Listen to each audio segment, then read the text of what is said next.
Hi everyone, it's Paul Barry at Cape Cod Mail Group.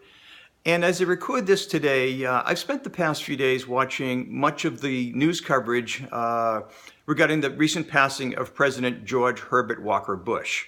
I was particularly taken by the mention of his penchant for writing letters in cards and notes. Apparently he spent a good part of his life writing notes, letters, words of encouragement, not only to family and friends, but to colleagues and even strangers.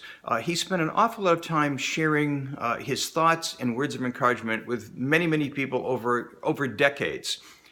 And it got me to think about the importance that handwriting can have on direct mail appeals.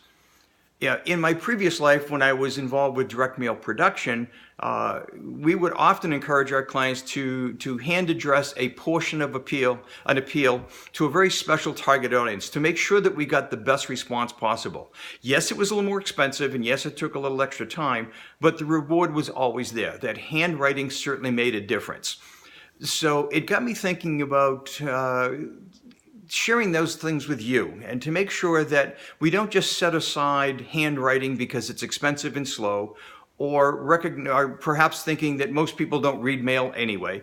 I think that they will. I think, as an example, my wife and I, it's the holiday season. We share a lot of holiday greeting cards with folks, and we receive a lot. Perhaps you do as well.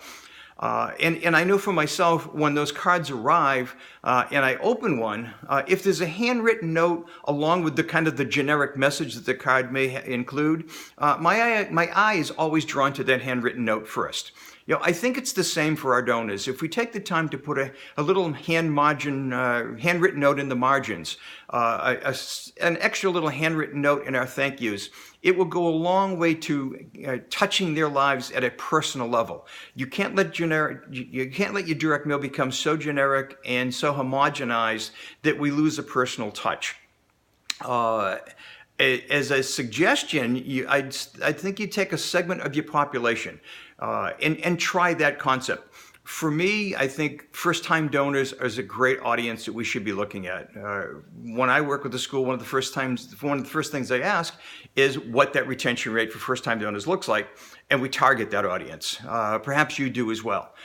My suggestion would be to in addition to whatever you're currently doing now, whatever your solicitation program is to first-time donors, whether or not you have a first-time donor kit, whatever the solicitation and stewardship program is for these folks, in addition to that, set aside maybe 10% of them, and write them a handwritten note, a hand-addressed envelope, handwritten card, asking for their renewed support.